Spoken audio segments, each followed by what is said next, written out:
à tous. Merci de vous connecter aujourd'hui aussi nombreux pour ce webinaire. Moi, je me présente, je m'appelle Sofiane Sarawi, donc je travaille à la direction marketing MGEN.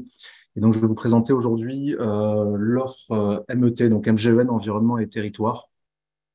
La manière dont je vous propose de procéder, c'est que je vais vous présenter l'offre. Ça va durer à peu près une petite demi-heure. Et puis ensuite, on traitera l'ensemble de vos questions. Si possible, je m'assurerai auprès du ministère de pouvoir vous diffuser une FAQ, une foire aux questions, dans les jours qui suivent, qui consigne, on va dire, toutes les questions et les réponses qui ont été apportées en séance. Et même si en séance, ce qui peut arriver, on ne sait pas répondre à toutes les questions, on essaiera de collecter les retours et de les mettre dans cette FAQ qu'on vous transmettra. Alors, donc, l'offre MGEN Environnement et Territoire, elle est proposée aux agents des ministères de la Transition écologique, de la cohésion des territoires et des relations avec les collectivités territoriales, de la mer, ainsi que tous les établissements publics associés. Il faut savoir que c'est une offre qui est proposée, donc c'est une offre référencée auprès de vos ministères. On reviendra sur la notion de référencement plus tard. Elle est référencée depuis le 1er janvier 2019 et ce pour une durée de 7 ans. Voilà. Alors, la présentation va se décliner, va se structurer en quatre temps. Dans un premier temps, je vous dirai quelques mots, quelques informations d'ordre général sur le groupe MGEN. Ensuite, en partie 2, on abordera plus spécifiquement la partie santé, puisque c'est une offre santé et prévoyance. En partie 3, on fera un focus sur la partie prévoyance de l'offre. Et puis enfin, en partie 4, ce que je vous propose de faire, c'est de vous présenter les principes de calcul du montant des cotisations et d'illustrer un peu par l'exemple à travers quelques simulations pour que vous puissiez vous projeter plus facilement. Je vous propose de commencer la première partie, le groupe MGEN. Alors en fait, historiquement, enfin, la MGEN, c'est la première mutuelle de la fonction publique, mutuelle historique et de référence des ministères de l'Éducation nationale, de la jeunesse et des sports, et puis également le ministère de l'enseignement supérieur, de la recherche, de l'innovation et de la culture.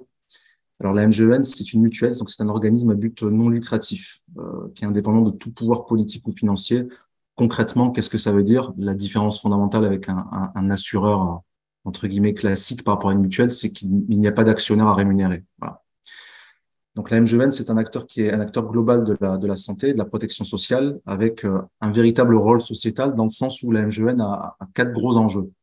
Le premier enjeu qu'on voit ici, c'est favoriser l'innovation et la recherche. Alors concrètement, pour illustrer, je dirais, l'engagement de la MGEN en termes de recherche et d'innovation, la MGEN a depuis toujours soutenu des programmes de recherche. Et typiquement, durant la crise sanitaire également en 2020, la MGEN a soutenu une étude menée par une équipe du CHU de Grenoble qui portait sur des patients atteints du Covid-19 afin de mieux comprendre et anticiper la prise en charge de ces patients avant l'aggravation de l'état du patient. Voilà. Deuxième pilier, donc réduire les inégalités de santé. Donc là, typiquement, pour illustrer, la MGEN s'est historiquement engagée pour le progrès social et médical, pour faire avancer un certain nombre de pratiques en la matière. Alors, dans un passé lointain à la fois et proche également, la MGEN a contribué à la légalisation et à l'accès de la contraception et de l'IVG. Et puis plus récemment, la MGEN a soutenu une étude menée par l'Université de Poitiers sur des recherches menées sur les troubles cardiovasculaires des femmes dont les manifestations sont un peu différentes de celles des hommes et un peu moins connues. Voilà, à titre d'exemple. Donc la MGEN a un véritable rôle sociétal, elle a vocation à participer à l'efficience du système de santé et conforter la démocratie sanitaire. Alors en quelques chiffres, la MGEN, c'est plus de 4 millions de personnes protégées, 3500 militants, plus de 10 000 salariés, plus d'une centaine de sections départementales. Je reviendrai sur cette notion de section départementale, et puis 35 établissements sanitaires, médico-sociaux et de santé. Sur ce sujet-là, sur les établissements, donc en fait, le groupe MGEN propose à tous les assurés sociaux un réseau d'établissements sanitaires et médico-sociaux, ouvert à tous, à des tarifs maîtrisés, et qui agit au quotidien pour favoriser l'accès aux soins de chacun. Donc ça, c'était quelques mots d'ordre général sur le groupe. L'offre que je vais vous présenter, c'est une offre référencée depuis le 1er janvier 2019, et ce pour une durée de 7 ans. Elle est référencée auprès de vos ministères, ce qui traduit une volonté de la part justement des ministères et de vos employeurs respectifs de proposer une excellente couverture à la fois en santé et en prévoyance. Petite parenthèse, information importante à noter, dans le cadre de la réforme de la protection sociale complémentaire des fonctionnaires, depuis le début de l'année, là, depuis le 1er janvier 2022, votre employeur participe à hauteur de 15 euros brut par mois pour votre mutuelle santé. Voilà. Toujours au rayon des informations d'ordre général, alors la mutuelle MGEN, vous pouvez la contacter via divers canaux, que ce soit par téléphone, il y a un centre de contact dédié pour répondre à l'ensemble de vos questions, qui est joignable via le numéro de téléphone qui est affiché là au milieu de la slide. La MGN est accessible également en ligne. Si vous êtes adhérent, vous avez un espace personnel, vous pouvez les contacter via le site institutionnel. Et puis également, il y a des contacts physiques en section départementale. Alors concrètement, pour faire simple, chaque département possède une section MGEN à proximité. Et que vous soyez membre de la fonction publique, étudiant, retraité, travailleur indépendant, en recherche d'emploi ou autre, la MGEN est à votre écoute également sur des sites physiques. Voilà. Je vous propose de continuer avec la partie 2 faire un focus plus spécifique sur la partie santé de l'offre. En préambule, un petit mot rapide sur la notion de régime obligatoire de sécurité sociale. Alors, il faut que vous sachiez que la MGEN gère également, en plus de la partie, ce qu'on appelle le régime complémentaire, donc la partie mutuelle qui fait l'objet du webinaire de ce jour, la MGEN gère également le régime obligatoire des agents des différents ministères cités. Ça veut dire qu'en fait, la MGEN est habilitée par la Caisse nationale d'assurance maladie à gérer le régime obligatoire. Donc, c'est ce qu'on appelle, en fait, c'est ce qu'on a coutume d'appeler, entre guillemets, le guichet unique. C'est-à-dire que vous bénéficiez du même interlocuteur, que ce soit pour la part mutuelle, la part complémentaire, ou le régime obligatoire, c'est-à-dire la part sécurité sociale. Donc, la MGEN, à ce titre, gère le remboursement des frais de santé des assurés, le suivi des demandes auprès des différents services médicaux de la CPAM, donc des caisses primaires d'assurance maladie. Elle gère le versement d'indemnités journalières aux agents contractuels. Et puis, elle réalise de multiples actions dans le domaine de la prévention et de l'information de santé. Alors, petite parenthèse sur la prévention. En fait, la MGEN met la prévention au cœur de son modèle mutualiste. Ça veut dire quoi? Ça veut dire alerter sur les risques du quotidien via un certain nombre de leviers de diverses natures. Donc des ressources, des outils, des programmes de prévention innovants qui consistent en fait à prodiguer des conseils assez simples et des conseils d'experts. Voilà. Donc typiquement, l'an dernier, au sein des 102 sections départementales, pas mal de gens ont assisté à des ateliers, que ce soit en ligne, à distance ou en présentiel, qui ont été mis en œuvre avec notre réseau d'experts sur différentes thématiques. Donc, c'est des thématiques du type nutrition, gestion du stress, préparation au départ à la retraite, activité physique, etc. Voilà. Je termine pour la parenthèse, j'ai terminé. Alors, l'offre MGEN, environnement et territoire, elle s'adresse à qui? C'est une offre couplée à la fois santé et prévoyance. On va décliner un petit peu ce que ça veut dire, la partie santé et la partie prévoyance. Et la partie santé et prévoyance, l'offre couplée s'adresse à la fois aux agents, qu'ils soient fonctionnaires ou contractuels, et aux stagiaires. Pour les retraités, on propose cette offre également, mais on propose une offre santé qui est couplée avec un capital obsèque. Donc, il n'y a pas les mêmes garanties prévoyance que pour les actifs. Et puis ensuite, pour le reste des bénéficiaires, quels qu'ils soient, pour faire simple, les conjoints et enfants, entre autres, on propose une couverture santé seule. Voilà. Ce qui est important de noter, qui ne transpire pas forcément dans cette page-là, c'est que l'avantage, c'est qu'il n'y a pas de sélection à l'entrée, pas de sélection des adhérents, voilà, pas de sélection du type questionnaire médical comme vous pouvez le connaître ici ou là. L'offre est articulée, elle se base sur 4 piliers. Donc un premier pilier qui est la santé. Donc on propose effectivement 2 niveaux de couverture, santé 1 et santé 2. Santé 2 est plus couvrante que santé 1, mais également un peu plus cher que santé 1. On propose santé 1 et santé 2 aux actifs et aux retraités. Ce qu'il faut savoir, c'est que le bénéficiaire, quel qu'il soit, un enfant, un conjoint par exemple, bénéficie de la même formule santé que celle de l'agent actif qu'il a sélectionné, auquel il est rattaché. Voilà. Ensuite, on a le deuxième pilier qui est la prévoyance. Donc pareil, 2 formules, prévoyance 1, prévoyance 2. Prévoyance 2 est plus couvrante que prévoyance 1, donc un peu plus chère. Elles sont proposées aux actifs seulement. Comme je l'ai dit juste avant, les retraités, on leur propose uniquement la partie santé, mais qui est couplée à un capital obsèque. Donc ça, c'est le cœur de l'offre, la santé et la prévoyance, sur lequel j'apporterai un focus juste après.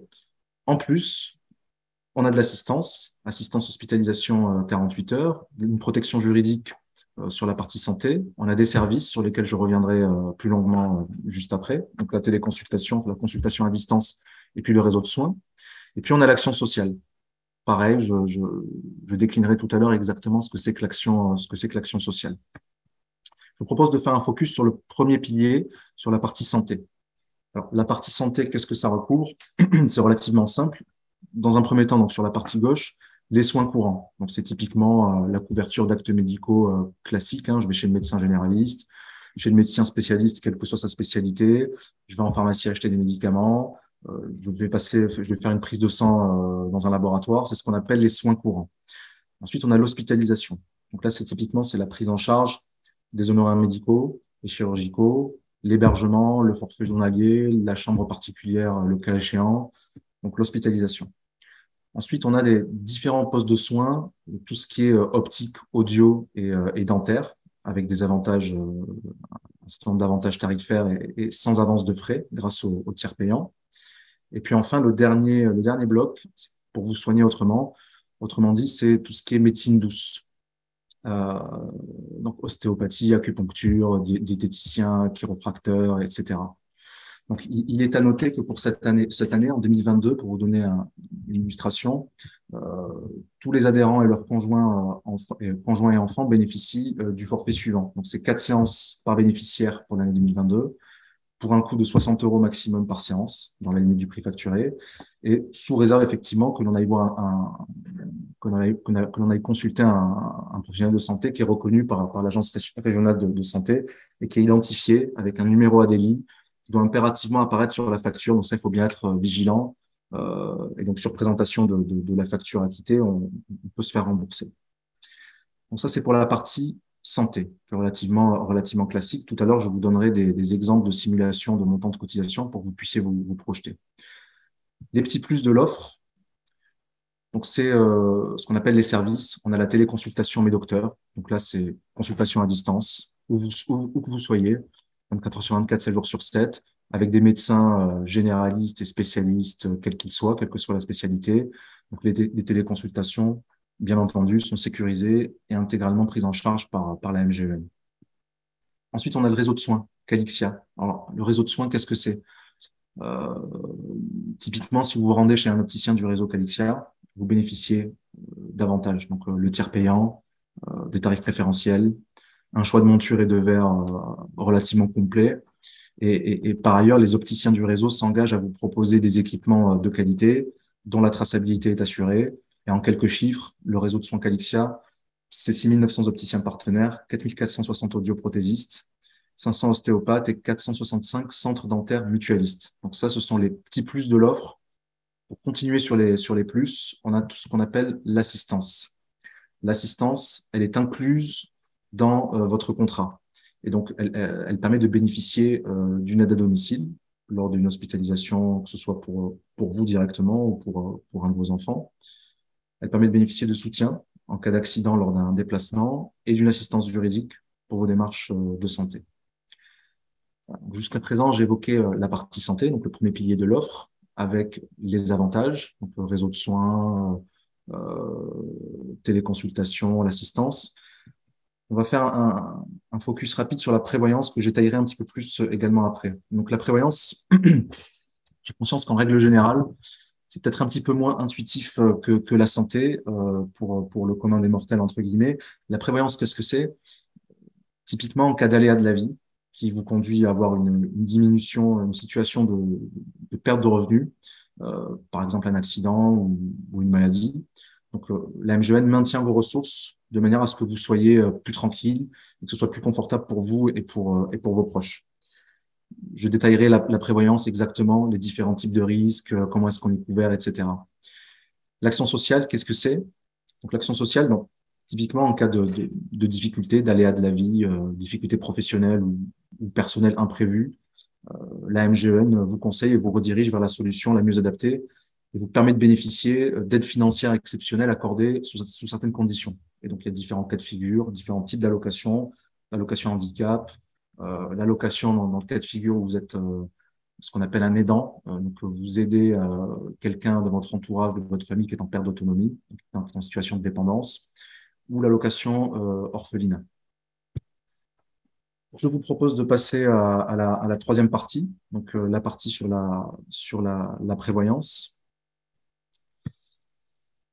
Alors, tout à l'heure, j'évoquais la prévoyance. Donc, ce sont des aléas de la vie qui nous amènent dans des situations de perte de revenus. En fait, la MGN couvre ce qu'on appelle les risques lourds par opposition aux frais de santé, couvre les risques lourds pour vous aider à préserver votre niveau de vie et celui de votre famille. Alors, il y a différentes typologies de risques. On a ce qu'on appelle pardon, l'incapacité. L'incapacité, c'est la diminution de sa rémunération suite à une maladie ou un accident. Donc, typiquement, c'est un arrêt de travail. On a l'invalidité. L'invalidité, la garantie invalidité, elle permet de compenser une perte de rémunération liée à une situation d'invalidité de l'adhérent. Ensuite, on a le risque décès également. Donc là, typiquement, on a le paiement d'un capital en cas de décès qui survient durant la période de garantie. Et puis, en cas de décès de l'agent, consécutif à un accident qui est imputable au service ou à une maladie professionnelle, il faut savoir que la prestation d'essai est complétée par le versement pour chaque enfant à charge de ce qu'on appelle une rente éducation. Je voulais définir la rente éducation avant d'aller dans le détail de cette slide-là. Donc là, typiquement, ici, dans le tableau, on a par type de risque, incapacité temporaire, invalidité, invalidité permanente et absolue, décès, etc. Par type de risque, vous avez pour les deux formules, prévoyance 1 et prévoyance 2, les prestations dont vous bénéficiez. Donc typiquement, en ce qui concerne l'incapacité, donc je bénéficie en cas de survenance de ce risque-là d'un maintien de revenus, donc 90% de la rémunération nette imposable dès le premier jour d'arrêt. Donc ça, c'est pour prévoyance 1. En revanche, si j'ai prévoyance 2, on monte à 100% de la rémunération nette imposable, puisque prévoyance 2 est un peu plus couvrante. En cas d'invalidité, je bénéficie avec prévoyance 1 de 80% de ma rémunération nette imposable. Ça monte à 100% avec prévoyance 2. En cas d'invalidité permanente et absolue, donc je bénéficie d'un capital qui est équivalent, qui est égal à 125% de la rémunération nette imposable dans le cas de prévoyance 1. Si je suis couvert par prévoyance 2, ça monte à 175%. Voilà. Pour ce qui est du décès, le capital décès, il s'élève à 125% de la rémunération nette imposable, 175% pour la formule prévoyance 2. On a une majoration, comme je le disais tout à l'heure, de 5 000 € par enfant à charge, 10 000 € dans le cas où on est couvert par prévoyance 2. Et puis, la rente éducation, qui est égale à 1 500 € dans les deux cas, que ce soit pour prévoyance 1 ou prévoyance 2, en cas de décès consécutif à un accident du travail ou une maladie professionnelle. Pour ce qui est du capital obsèque, que j'évoquais tout à l'heure, pour la partie retraitée, il est de 2 000 €. Donc voilà pour les prestations dont vous bénéficiez par différentes typologies de risques selon que vous soyez couvert par prévoyance 1 ou prévoyance 2. Alors ici, on a vu différents types de risques, l'incapacité, l'invalidité, le décès. Je vous propose dans la page d'après de faire un focus sur le mode de fonctionnement qui est lié au risque le plus courant, je dirais, l'incapacité ou l'arrêt de travail. Sur la partie gauche ici, on a la structure de rémunération du net perçu d'un agent. On est dans le cas le plus classique ici. Il y a d'autres nuances, d'autres cas de figure, mais on a volontairement pris le parti de montrer le cas le plus simple et le plus courant. Donc, ma rémunération, elle est constituée de mon TIB, mon traitement indiciaire brut. J'ai également en deuxième niveau des primes qui sont maintenues en cas d'arrêt de travail. Et en troisième niveau, j'ai des primes qui ne sont pas maintenues en cas d'arrêt de travail. L'ensemble de ces trois blocs forme ma rémunération, constitue ma rémunération avant arrêt de travail. Je tombe en arrêt de travail. Donc, je suis en période ce qu'on appelle de plein traitement, ce qui signifie que si je suis couvert par prévoyance 1, mon employeur, en tant qu'agent, va couvrir 100% du TIB plus les primes, donc les deux premiers étages que l'on a vus juste avant sur la gauche. L'employeur couvre 100% et la MGEN complète de manière à pouvoir atteindre 90% de la rémunération nette imposable, ce qui permet de compenser le troisième bloc, notamment les primes non maintenues en cas d'arrêt de travail. Et ce niveau-là monte à 100% lorsque je suis couvert par prévoyance 2. Ensuite, au bout d'un certain temps, selon le délai qui s'est écoulé, la qualification ou requalification de mon arrêt de travail, je passe en période de demi-traitement. Un demi-traitement, ça veut dire quoi? Ça veut dire que l'employeur, comme son nom l'indique, va prendre la moitié, 50% du TIB plus les primes maintenues. en partie ou en totalité. Et puis pour le reste, la MGEN couvre le reste de manière à atteindre 90% de la rémunération nette imposable pour prévoyance 1. Pour prévoyance 2, je monte à 100% de la rémunération nette imposable, ce qui signifie en fait que je sois en plein traitement ou en demi-traitement, la différence entre le plein et le demi, c'est que lorsqu'on passe en demi-traitement, la part de l'employeur va passer à 50% du TIB plus les primes maintenues en cas d'arrêt de travail. Mais dans tous les cas, la MGN complète de manière à ce que le niveau de rémunération soit constant. Voilà, 90% de la rémunération ou 100% selon la formule. Donc ça, c'était pour le fonctionnement, le mode de fonctionnement des prestations prévoyance sur la partie arrêt de travail. Ce que je vous propose maintenant, c'est de passer à la partie 4, de manière à vous illustrer un petit peu les modes de calcul des cotisations.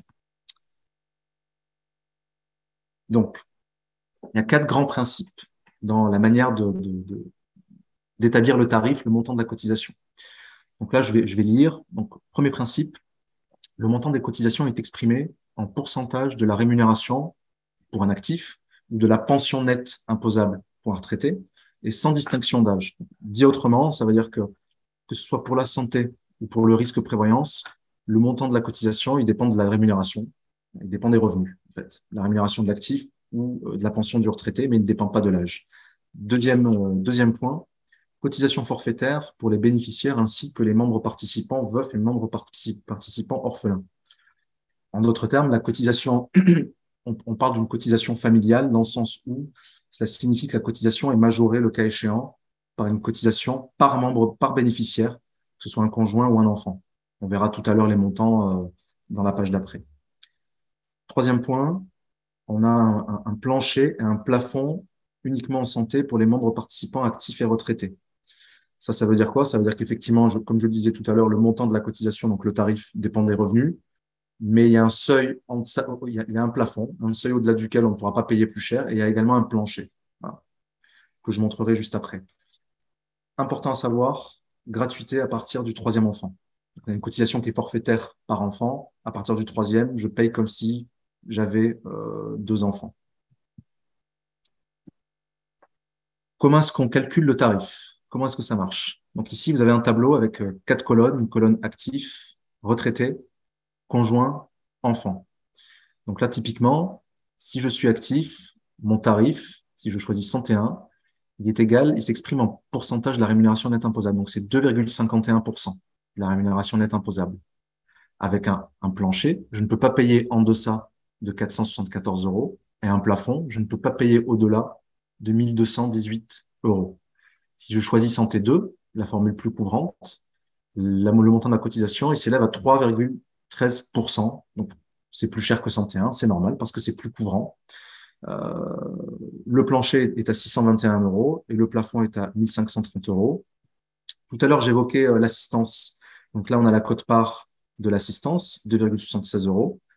Pour la prévoyance, idem, j'ai 2 formules. Donc, respectivement, prévoyance 1, 2,29% de la rémunération nette imposable et prévoyance 2, 3,12%.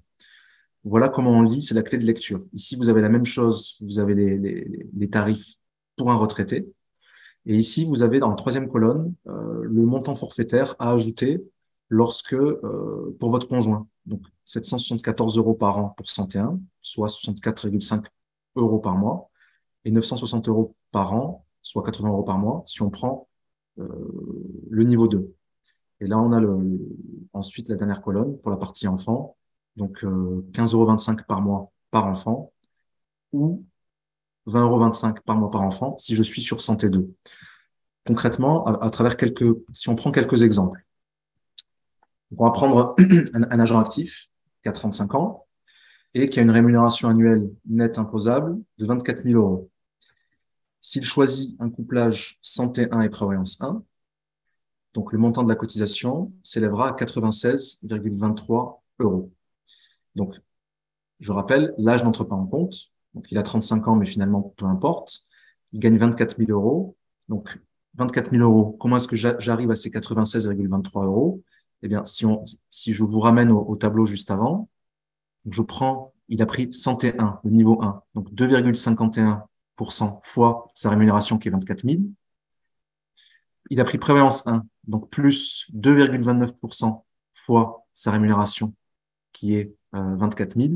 Et donc, donc je divise le tout par 12 pour avoir le montant mensuel et j'arrive à 96 euros, 96,23 euros. Croyez-moi sur parole, vous pouvez refaire le calcul juste après chez vous. Si jamais je choisis santé 2 et prévoyance 2, là, je vais plutôt être sur un montant de 125,23 euros de cotisation. Je vais prendre un autre exemple. Je prends un couple de 46 ans avec 2 enfants, qui a une rémunération annuelle nette imposable, prime incluse, de 48 000 euros. Donc là, je vais plutôt être sur ces ordres de grandeur-là. Si je prends santé 1, prévoyance 1, 287 euros. Si je prends santé 2, prévoyance 2, je suis à 370 euros. Et donc, typiquement, comment ça s'obtient? Vous avez compris le principe, je l'espère. 48 000 euros fois 2,51%. Donc, ici, plus 48 000 euros fois 3,13%.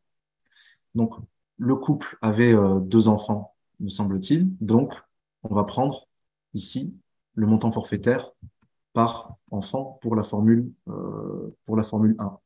Donc, on prend 774 euros. Et puis, pour le conjoint, et 183 euros fois 2, puisque j'ai 2 enfants. Ce qui me donne 3 444 euros, divisé par 12, ça fait 287 euros. Pareil, croyez-moi sur parole, vous pourrez refaire l'exercice en consultant le tableau qu'on a vu juste avant.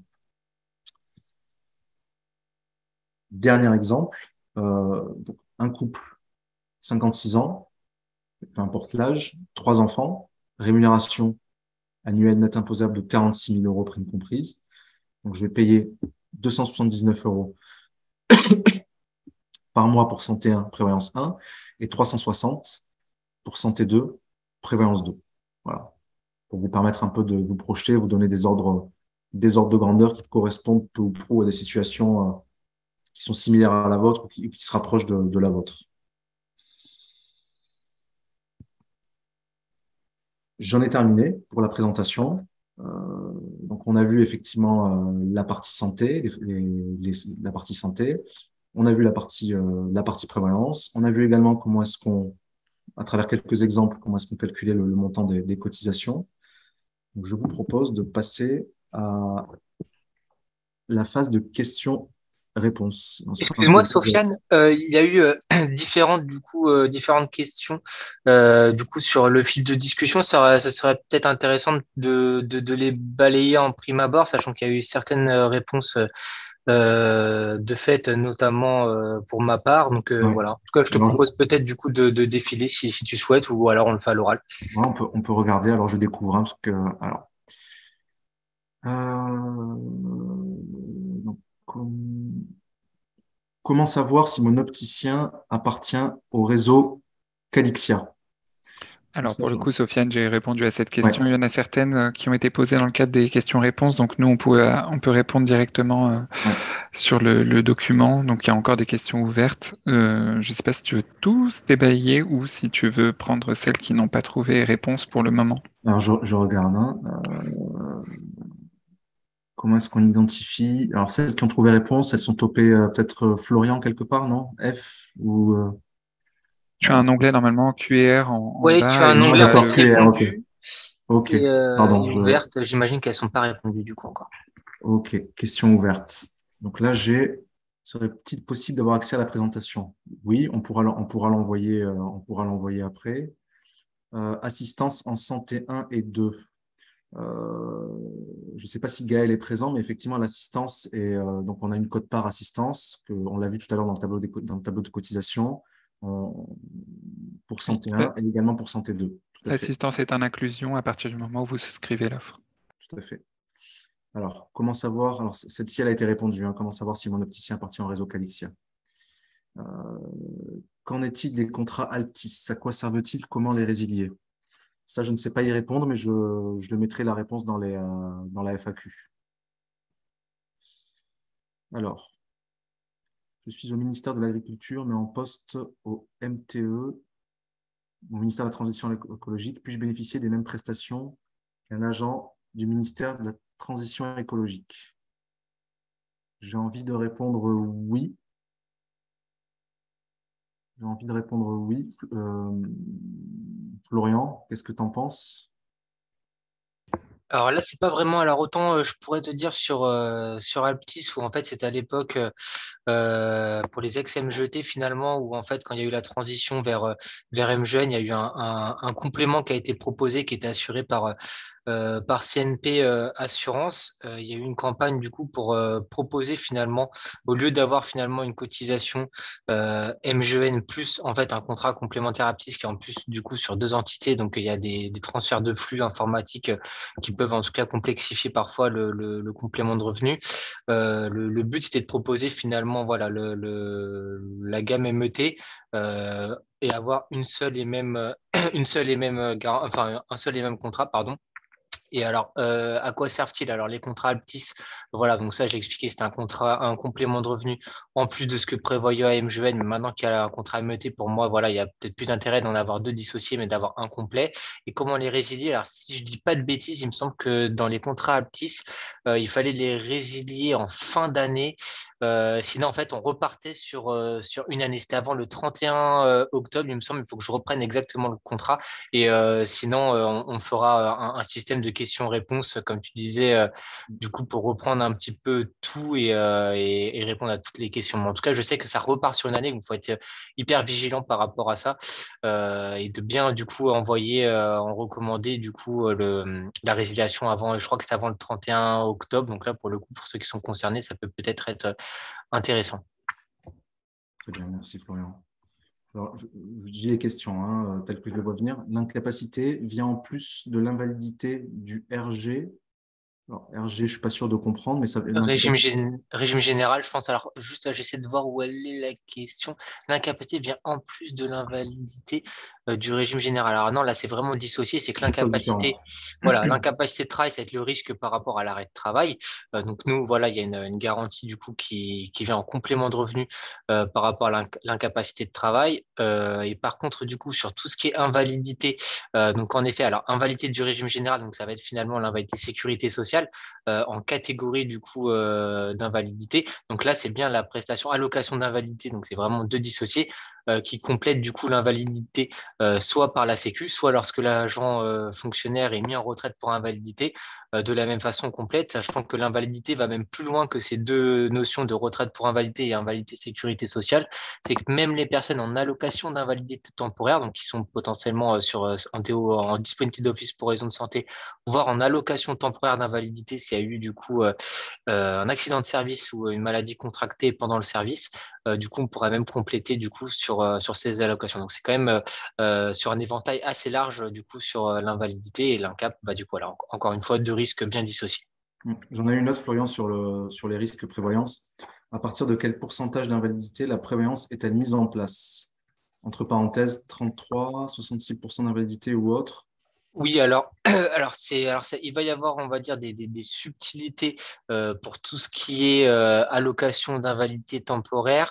Alors, par contre, sur tout ce qui est mise à la retraite pour invalidité, voilà, il n'y a pas de notion de taux d'invalidité. Finalement, c'est à partir du moment où l'adhérent il est en retraite pour invalidité, il est éligible à la garantie invalidité. Donc ça, il n'y a pas de notion de taux d'invalidité, bien qu'on puisse le déduire finalement du titre de pension, puisqu'à partir du moment où vous avez l'article L30 du Code des pensions civiles et militaires qui est indiqué, c'est que vous avez au moins 60% d'invalidité. Bon, bah, voilà, c'est juste un plus sur de l'info, mais en tout cas, voilà, il n'y a pas de notion de taux d'invalidité. Après, sur tout ce qui est du coup catégorie Sécu, donc pareil, on n'associe pas forcément ça au taux d'invalidité. Vous avez été également éligible peu importe la catégorie. Par contre, du coup, sur tout ce qui est allocation temporaire d'invalidité, donc ce que je disais tout à l'heure, suite à une maladie ou un accident pendant le service, il faut qu'il y ait un taux d'invalidité de 66% minimum. Donc voilà, et sur ceux voilà, qui sont en catégorie 2, 3, CQ, ils sont éligibles, ou alors éventuellement ils sont un taux d'invalidité supérieur à 66%, mais voilà, dans les deux cas, il y a cette notion de 66% pour l'ATI et aussi pour du coup catégorie 2, 3, mais souvent on raisonne en catégorie, la Sécu communique plus sur les taux d'invalidité pour éviter les contentieux à 1, 2, 1% près. Merci Florian. Alors, j'enchaîne sans transition. Bonjour, si pas d'enfants à charge. Alors, j'imagine que ça correspondait au moment où je parlais des montants de cotisation. Bah, si pas d'enfants à charge, on ne va pas payer le montant forfaitaire lié à un enfant qui est de mémoire 183 euros par enfant sur, par exemple, 101. Donc, on paiera moins que si on a des enfants. Voilà. Rémunération nette imposable est-elle annuelle? Alors, j'imagine que ça fait référence à la question au moment où je commentais les différents exemples. Oui, dans les exemples, c'est une rémunération annuelle. C'est la raison Oui, pour alors laquelle, lorsque j'ai déroulé, je divisais par 12 pour obtenir le montant mensuel. oui, oui, alors c'est vrai que c'est une rémunération. Donc là, alors c'est pareil, hein, c'est important de dire que finalement, là, la formule qui était indiquée, c'était par rapport au niveau de garantie. Donc je le rappelle, c'est la prestation, du coup, c'est une garantie indemnitaire. Donc finalement, on a notre salaire de référence qu'on va calculer à partir des 12 bulletins de paie précédant l'arrêt de travail. Alors quand je dis 12, c'est jusqu'à 12. En fait, c'est pour avoir finalement une rémunération la plus globale possible, parce qu'on sait qu'il y a certaines primes qui sont versées à des moments défini dans l'année, c'est pour avoir voilà, finalement une rémunération, la moyenne la plus honnête et la plus proche de la réalité possible. Néanmoins, après, si l'adhérent il va en fournir 7-8, il peut également, mais voilà, potentiellement, il y aura peut-être sur un bulletin de paie pas pris en compte une prime qui hausse un petit peu le salaire de référence. Donc, une fois qu'on a défini ce salaire de référence, enfin, je dis des bêtises, mais c'est 2500 euros. On va appliquer du coup le taux de garantie, donc il sera de 90% ou de 100%. Alors là, encore une fois, il faut être assez vigilant, c'est qu'on ne se rend pas compte, mais tout de suite, de 90% de 2500, ça baisse quand même, même ça paraît proche de 100%, mais malgré tout, ça représente quand même une petite baisse.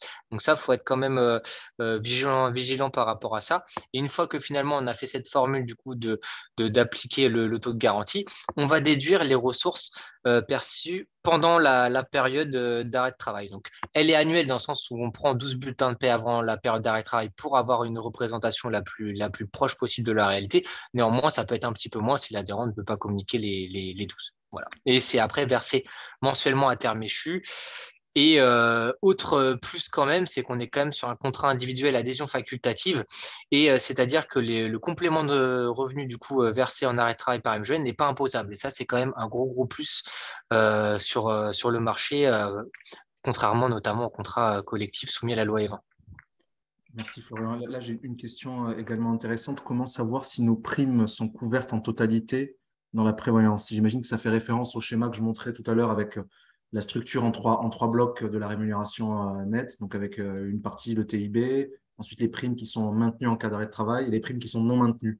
Comment est-ce qu'on sait, selon la typologie de la prime, si elle est maintenue ou pas en cas Alors, d'arrêt de travail? oui, Je alors reformule du la coup, question. oui, donc on prend bien en tout cas traitement ou salaire de base si du coup l'agent n'a pas de traitement indicié, plus les primes indemnités donc qui vont apparaître sur le bulletin de paie. Alors nous finalement on sait de plus en plus, l'employeur n'a pas pu nous communiquer finalement une liste exhaustive de toutes les primes indemnités en disant voilà, quand on est à plein traitement, c'est non maintenu ou maintenu à 50% ou maintenu à X%, 80%. Donc nous finalement, on alimente petit à petit. On est obligé du coup sur certaines primes dont on ne connaît pas le maintien en arrêt de travail, on demande à l'employeur finalement à travers un formulaire d'attestation de situation administrative, voilà, quelle prime est maintenue, quelle prime est maintenue, ce qui nous permet nous finalement de savoir les ressources qu'ils auront en arrêt de travail. On pourrait aussi également utiliser les bulletins de paie, mais le problème c'est que parfois pour avoir les bulletins de paie en fait à demi-traitement ou en arrêt de travail, cette petite période de 2 mois, 3 mois qui va passer, bah, ça représente une petite période où l'adhérent n'a pas son complément de revenu, donc on ne pouvait pas se permettre de laisser les adhérents dans cette situation.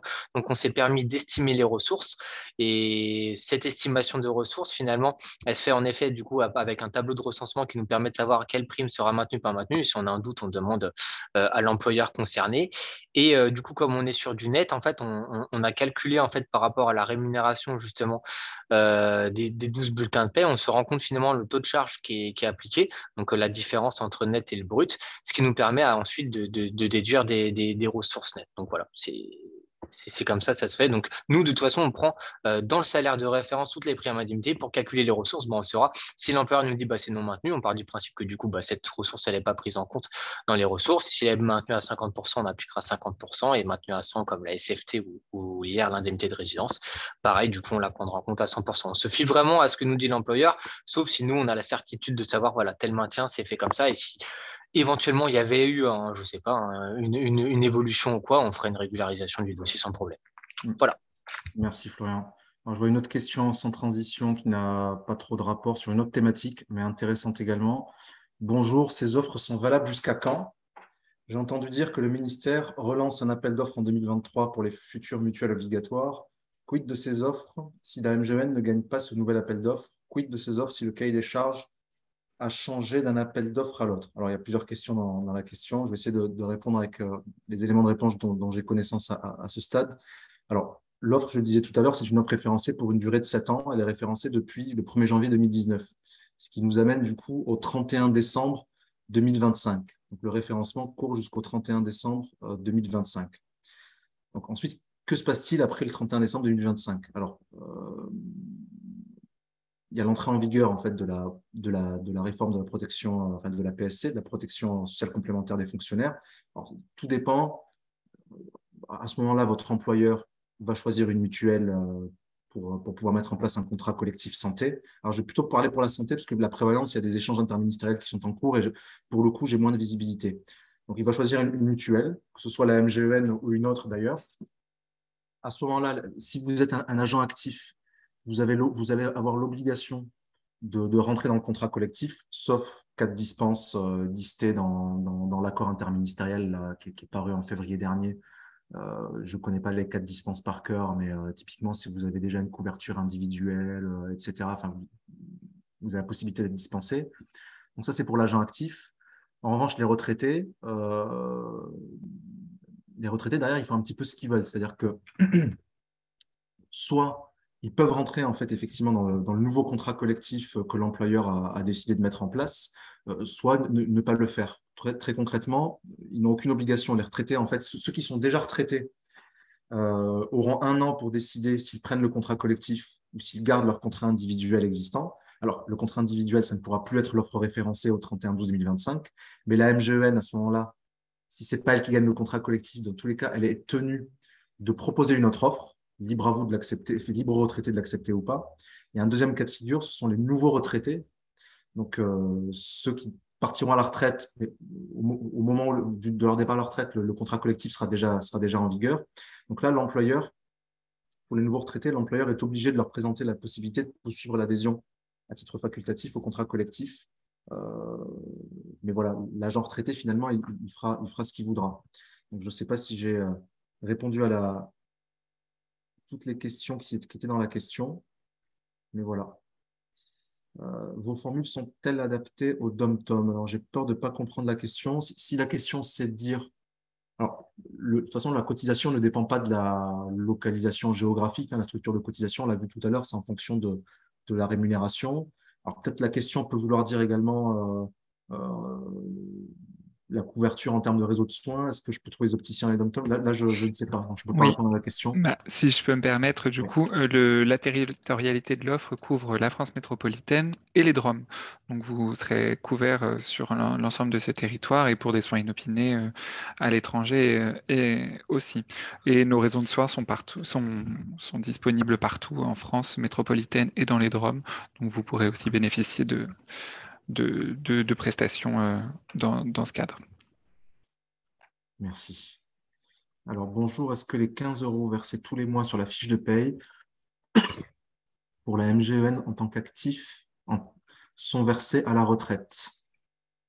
Je ne suis pas sûr de comprendre la question. Est-ce que ça signifierait, si je reformule, est-ce que les 15 € entrent dans l'assiette de calcul de la pension retraite? C'est peut-être ça la question. Auquel cas, je ne sais pas y répondre. On va regarder, et on va essayer de mettre ça dans la FAQ qu'on vous enverra. Alors, j'ai actuellement un contrat MGEN RMSP, référence actif renforcée, étant du ministère de la Transition écologique, est-ce que la MGEN basculera mon contrat sur ce nouveau contrat ou est-ce que je dois comparer lequel des contrats est le plus intéressant pour moi? Je relis.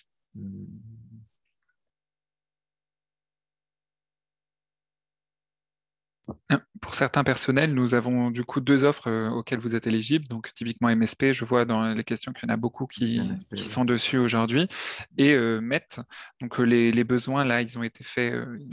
Nous, on connaît vos personnels, hein, la MGET aussi couvrait votre ministère. Donc, les offres, elles ont été faites en fonction de vos besoins. Là, l'offre MET a été faite suite à un appel d'offres, notamment rédigé par vos partenaires sociaux. Donc, les deux offres sont adaptées à votre population. Évidemment, vous allez avoir des différences sur les taux de prise en charge, par exemple, des dépassements d'honoraires, où on va en avoir directement sur MET 1, alors que sur MSP référence, vous n'en aurez pas en niveau, enfin pour pardon, les soins courants. Donc, vous allez avoir quelques différences comme ça. Donc, pour être sûr que c'est l'offre qui vous correspond, vous pouvez tout à fait joindre un de nos conseillers mutualistes qui pourra faire une analyse de votre dossier, pourra vous proposer la meilleure des deux formules selon vos besoins en santé et en prévoyance. Merci Gaël. Peut-on adhérer uniquement à l'offre prévoyance sans adhérer à l'offre santé? Non. C'est une offre couplée. Donc, l'agent actif bénéficie du couplage obligatoire santé et prévoyance. Pour le retraité, on propose une offre santé couplée au capital obsèque. Et les bénéficiaires, enfants, conjoints, etc., bénéficient d'une offre santé seule. Ils bénéficient de la même formule que ce que l'agent actif a choisi pour lui. La même formule que l'agent actif auquel les bénéficiaires sont rattachés. Donc non, on ne peut pas choisir la prévoyance toute seule.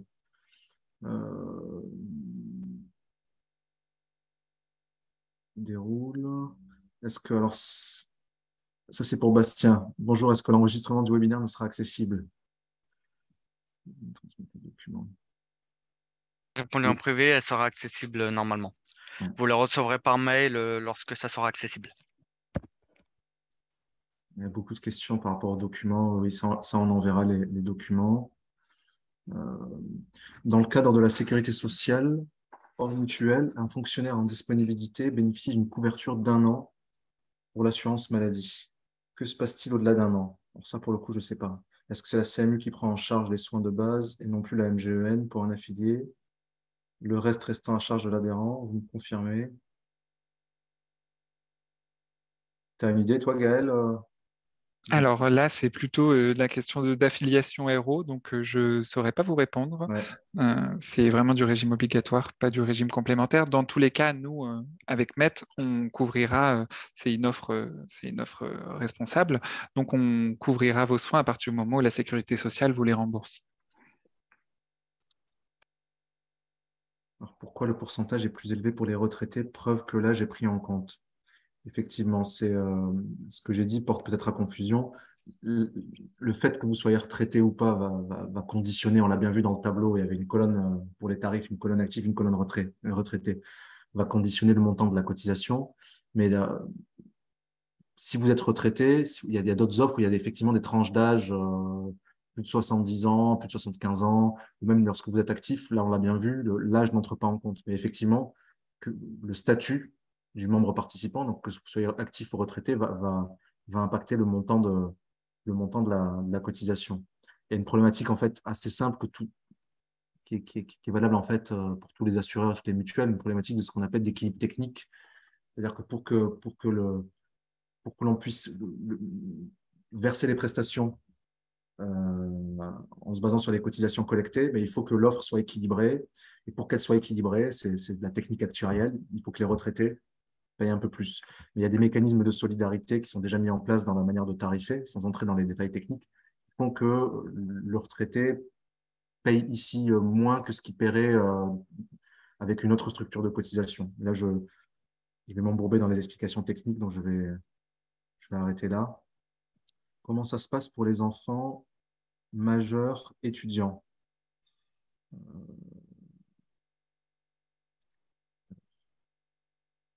J'ai plus en tête les seuils. Jusqu'à quel âge considère-t-on que notre bénéficiaire enfant est un enfant? Je regarde si j'ai l'info.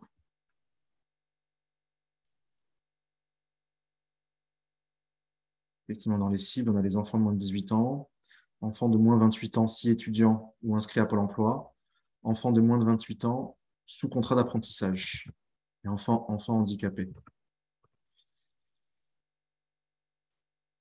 Voilà. Je pense que ça répond à la question.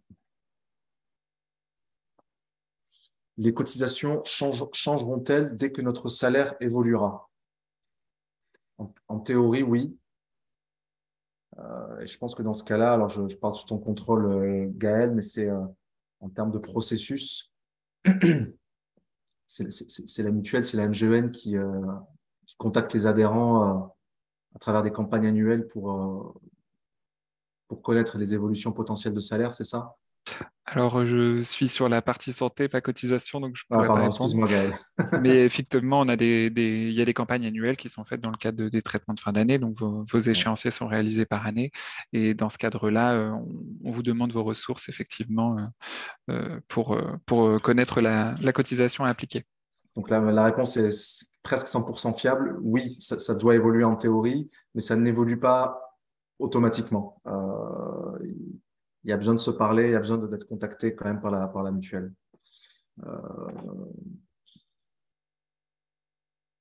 Alors, pour ces tarifs-là, là, c'est sur la santé. Pour ces tarifs-là, quelles sont les prises en charge médicales, surtout pour lunettes et implants dentaires?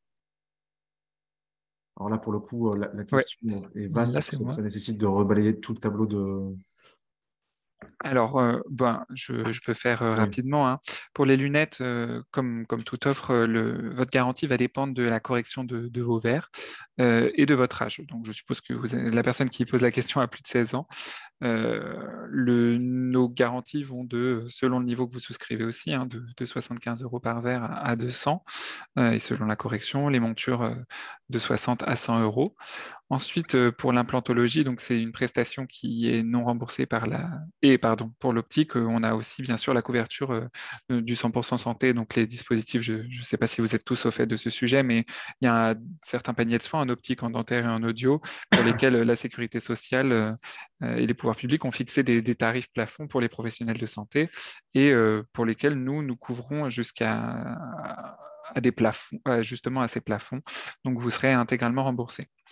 Pour le dentaire, l'implantologie, sauf cas particulier de agénésie dentaire, donc des pathologies, c'est une prestation qui est non remboursée par la sécurité sociale et vous pouvez bénéficier grâce à MED d'une prise en charge de vos implants à hauteur de 500 euros par implant dans la limite de 2 implants par année civile euh, pour le niveau 1 et de 800 euros pour le niveau 2. merci Gaël. Alors ça reboucle sur la question précédente, hein. Pouvez-vous nous communiquer un tableau de remboursement? Je pense qu'on pourra joindre au support le tableau de Oui, remboursement. Donc tout ça, à fait. on Donc, se le note.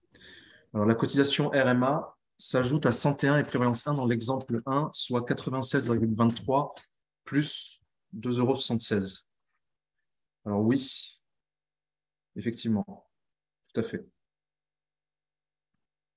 Pour le conjoint, peut-il choisir une prévoyance également? Non, comme je l'ai mentionné tout à l'heure, on propose une offre santé seule pour l'ensemble des bénéficiaires, quels qu'ils soient d'ailleurs, hein, le conjoint, les enfants ou autres. Alors, mon mari et moi sommes tous les deux du ministère de l'écologie. Nous pouvons prendre qu'un seul contrat et avoir le choix du titulaire. Oui, oui, mais ça sera moins intéressant étant donné que seul l'un des deux aura la prévoyance. c'est ça. Alors, pour le conjoint, peut-il avoir aussi une prévoyance? Non. Ou est-il uniquement sur 101 ou 2? Pas de prévoyance pour le conjoint.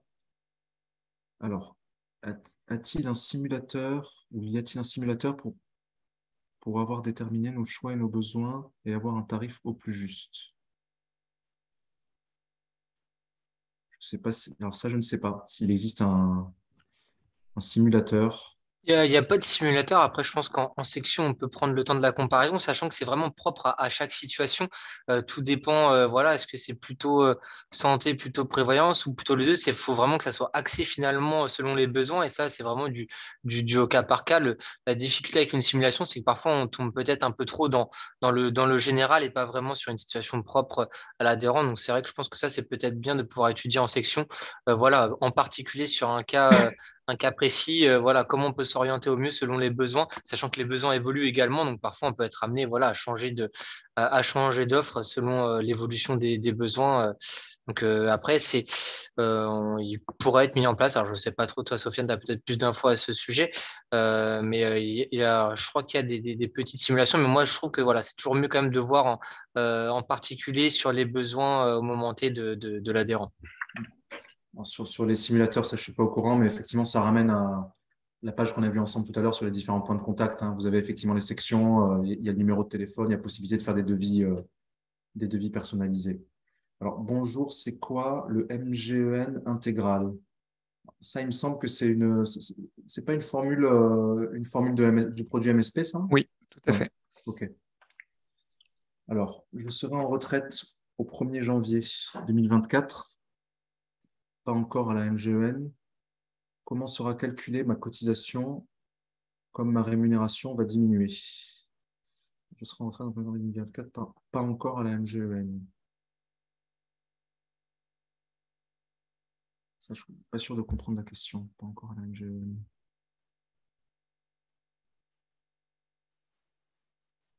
Désolé, là, je ne comprends pas la question. J'ai le contrat MGEN référence. Est-ce la même chose que santé 1 ou 2? Non, MGEN référence, c'est une formule du produit MSP. Donc, c'est Oui, une autre. il y a pas mal de questions à ce sujet. En fait, je pense Ouais, que ouais. l'offre elle vous a été proposée à l'époque où potentiellement il y avait peut-être pas encore le référencement. Et là, en effet, pour vous, il serait peut-être intéressant en tout cas de solliciter MGN pour voir si potentiellement la nouvelle du coup offre référencée, enfin nouvelle qui est plus vraiment nouvelle maintenant actuellement, mais pourrait en tout cas mieux correspondre à vos besoins. Donc c'est normal que finalement il y ait une partie des adhérents finalement qui soient sur MSP, même la plupart, mais en tout cas vous pouvez très bien en tout cas faire des demandes pour voir si ça pourrait être plus intéressant. Alors peut-être avec un surplus de cotisation, mais finalement, si les prestations sont beaucoup plus intéressantes, ça peut quand même être intéressant. Donc, je pense que c'est plutôt un système de génération où il faudrait du coup justement voir s'il est intéressant ou pas du coup de résilier le contrat MSP en cours selon les besoins. Merci. Peut-être prendre encore une ou deux questions. Il est 59. On va bientôt clôturer. Enfant à charge, débutant, vie active, peut rester sur ma mutuelle jusqu'à 27 ans. Devrais-je payer un supplément de cotisation du fait de son entrée en vie active? Alors pour moi, je vais vérifier, mais si jamais il entre en vie active, il n'est plus dans le champ des bénéficiaires possibles, hein. Parce que quand je revois ce que je vous ai présenté tout à l'heure, enfant de moins de 18 ans, moins de 28 ans si étudiant ou inscrit à Pôle emploi, moins de 28 ans sous contrat d'apprentissage. Effectivement, là, il sort du champ des bénéficiaires potentiels. Euh, il est 16h59, les questions sont nombreuses, on pourrait encore rester facilement 1 heure là, sur toutes les questions. On va analyser ça et vous préparer une FAQ et vous communiquer également le support avec les tableaux de garantie. On fera ça dans les prochains jours. Je propose qu'on en reste là. Merci beaucoup de nous avoir suivis. J'espère que ça a répondu, que ça vous a éclairé par rapport au sujet.